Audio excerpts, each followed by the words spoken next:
VK news, राष्ट्र के नाम। नमस्कार, आप देख रहे हैं वीके न्यूज और मैं हूं आपके साथ तुलिका श्रीवास्तव।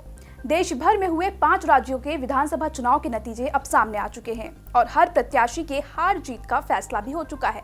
इन चुनावों में हर प्रत्याशी ने अपनी एड़ी चोटी का जोर लगाया, फिर चाहे वो किसी भी पार्टी का हो। लेकिन बावजूद इसके उत्तर प्रदेश में बीजेपी और सपा को छोड़ दें तो किसी भी पार्टी के प्रत्याशी वो कमाल नहीं दिखा सके। कांग्रेस जहां 2 सीटों पर सिमट गई तो वहीं बसपा को मात्र 1 सीट से संतोष करना पड़ा। यही हाल ओवैसी की एआईएमआईएम, चंद्रशेखर आजाद की भीम आर्मी और अन्य पार्टियों का रहा। इनके कई प्रत्याशी ऐसे रहे जिन्हें आधे या 1% वोट भी नहीं मिले। अब इन प्रत्याशियों की जमानत जब्त कर ली जाएगी। अब आप सोच रहे होंगे कि ये जमानत जब्त क्या होता है। आपने अक्सर सुना होगा कि फला प्रत्याशी को बहुमत नहीं मिली और अब उनकी जमानत जब्त हो जाएगी। हम आपको बताते हैं कि आखिर जमानत जब्त होने के क्या मायने होते हैं।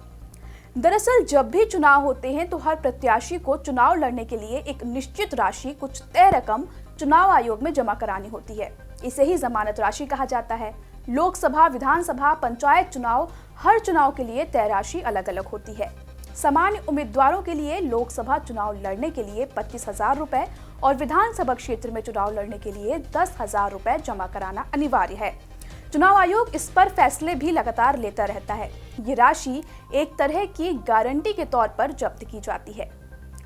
जाहिर सी बात है कि चुनाव के समय हर उम्मीदवार के पीछे चुनाव आयोग एक भारी रकम खर्च करता है। अगर जमानत राशि न ली जाए तो हर कोई प्रत्याशी बन जाएगा और इस तरह से मतदाताओं से ज्यादा तो प्रत्याशी खड़े हो जाएंगे।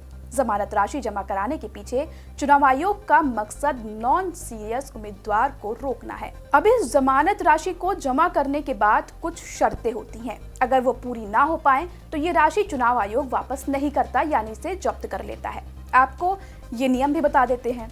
चुनाव आयोग के मुताबिक जब कोई उम्मीदवार सीट पर पड़े कुल वोटों का 1/6 यानी कि 16.66% वोट हासिल नहीं कर पाता तो उसकी जमानत जब्त कर ली जाती है। अब इसे आसान शब्दों में समझिए। मान लीजिए कि किसी सीट पर 1 लाख वोट पड़े हैं तो वहां जिस भी उम्मीदवार को 16,666 से कम वोट मिले हैं उन सभी की जमानत जब्त कर ली जाएगी, यानी कि उन्हें वो राशि वापस नहीं की जाएगी।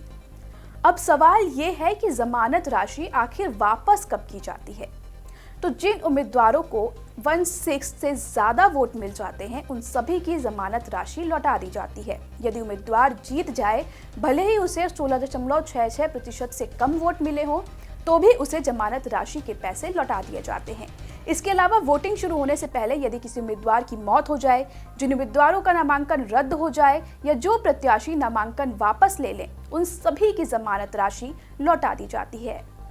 उम्मीद करते हैं कि आपको जमानत राशि से जुड़े और जमानत जब्त होने से जुड़े सभी सवालों का जवाब इस वीडियो में मिल गया होगा। इस खबर में फिलहाल इतना ही।